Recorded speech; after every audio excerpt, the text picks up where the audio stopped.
Executive Director of Dahlem and naturalist educator Hannah Schauer and Carrie Benham. Welcome to the show. Thanks so much for having us. Yeah, thanks for coming in during mud season. Yep. Our pleasure. It's pretty muddy at Dahlem right now. Mm-hmm. Just a little. Just a little. Yeah. You love mud, don't you? It's Yes. great. It's fun So- and slippery. I don't know, what's this about winter? Are we going to have any snow? What do you think? I don't know. It seems pretty mild out there. But you we've know got, what we do have What? is maple sap now. That's right. So get rid of the snow, bring in the sap. Yes, it's early. We usually don't see the sap flowing this early, do we? We do, You do? yeah. Cold nights and warm days. Yeah. That's what makes the sap So flow. cold nights below 32 degrees freezing point, and then the days to warm up above that, and that will send the sap that's stored in the roots up through the tree to go out to the end of the branches to feed the baby leaves or buds. And you are already tapping trees. Yeah, so we had our volunteer training session last Wednesday afternoon, and we tapped our trees, and yesterday we collected about 50 gallons of sap.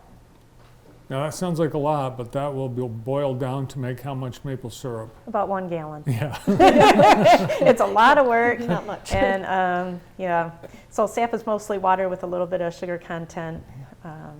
So it's a great, It amazes me how at some point someone discovered that getting liquid out of a tree and then boiling it will turn into delightful sugar. yeah, Yeah. our syrup. Who and- knew? How did they do that? So it was probably a necessity. They might have had to drink water. They knew somehow accidentally that there was liquid in the tree, and then they wanted it hot, boiled it, and there they go. Well, and you have to be careful which trees you're tapping as well. If you tap the wrong tree, you can make yourself really sick. So it has to be maple trees, and there's a couple others that you can tap as well. So the Native Americans started out the history with this, and they would watch the animals, and you can learn a lot from animals, what they're eating and what to stay away from, what's good for your body, and things like that. So Carrie, you know what you should do? You should have like interpretive tours about maple you know what we sugaring. have? Do you? Maple Madness in the middle of March. Oh my gosh. So on March 16th, people can go to our website, sign up for a tour at 10 o'clock or a tour at 12 o'clock. And we will teach you a little bit about the history, how to identify trees in the winter, so you know which tree to tap, because in winter we don't have the leaves, and most people identify their trees by leaves. But when they're scattered all over the ground and they've blown here and there, you have to be careful. We'll do some tree measuring. We'll go through the sugar bush and see the different methods to collect sap and how they used to do it in the olden days, and work our way up to the modern times. We'll visit our historic sugar shack and see what happens down there and how we boil the sap and make it into syrup. And everybody will have the opportunity to taste the sap from the tree and also taste some of the syrup that we make at the sugar shack, just in a little cup or on a little stick. So. Maybe there'll be snow, because that's a treat. Yeah, it is. I have Yeah. actually never done that, and I would like to try that. So fingers crossed that we do get some snow. So once you boil the sap down and make it into more of a syrup, then you can pour it onto the snow and make it into a candy. And I've seen where somebody takes a popsicle stick after they've spread some of the syrup out, put it down, and the syrup is still gooey, and they just turn it and wrap it right around their popsicle stick and have it like a slow poke sucker. And I want to do that. Hopefully you can. I want to do that. So people just put that on the calendar, because you can come out and do that. Yeah, And so then- pre-registration is a must, because being an interpretive tour, we don't want 100 people to show up all at one time. We want to have smaller groups of like up to 25 people. So we can have a couple tours at each of those time slots. Saturday, March 16. Yes. Yeah. Is this your first maple season at Dahlem? It is, and I am super excited. She was out helping me yesterday, and I'm telling her all these things, and she just like clued and cued right in. It's one of my favorite times at Dahlem too. It is. How did the daycare, the Little Acorns daycare do this Oh, the year? preschool.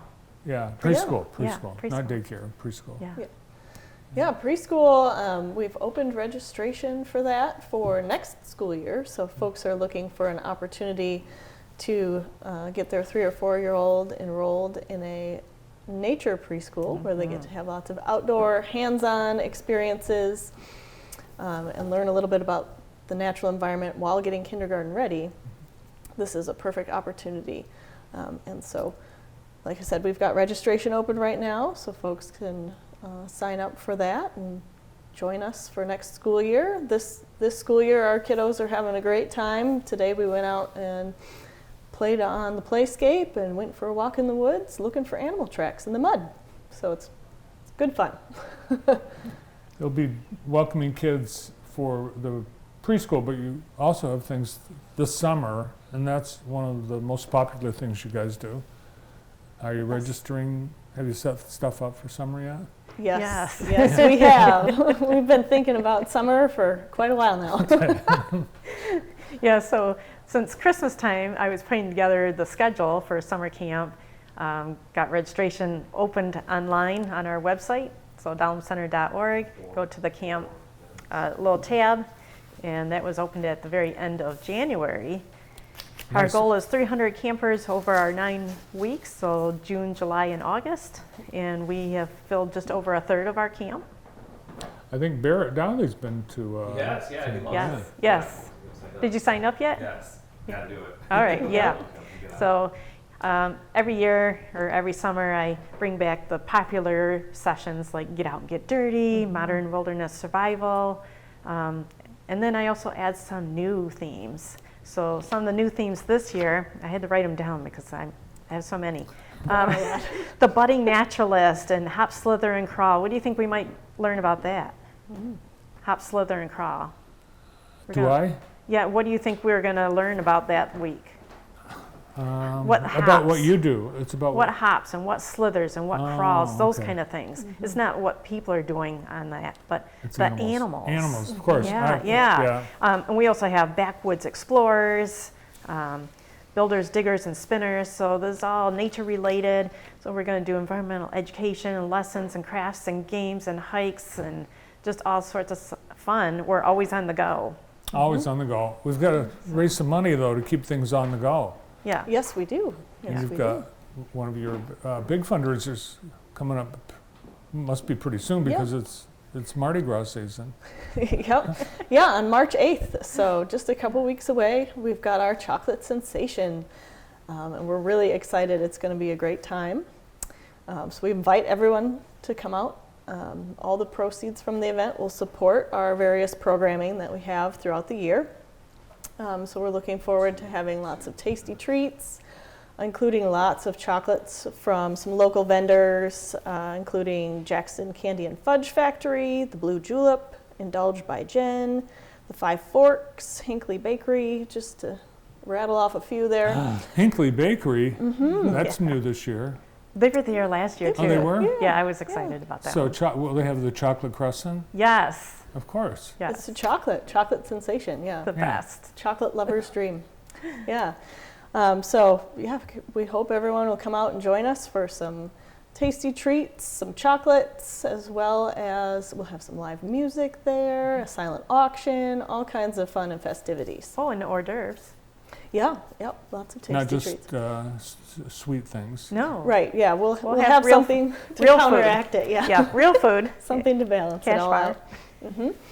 Yep. Are you still looking for donations for the gift baskets and the raffles and things? Yeah, certainly. We have lots of great local businesses and individuals who have donated silent auction items so far, but if anyone else wants to contribute, we are more than happy to include it. And you, like everything else, get your tickets, get signed up. Yes. Go to the website for all of this. Yep, dahlemcenter.org. You can find all the particulars and get yourself some tickets to come join us. Fantastic. Well, I know there's always something going on at Dahlem. There's just a few things to think about and get on your calendar. Thanks for all the updates. Yeah, thanks so much for having us. Thank you. Nice to see both Hannah Schauer and Carrie Benham from Dahlem. We've got some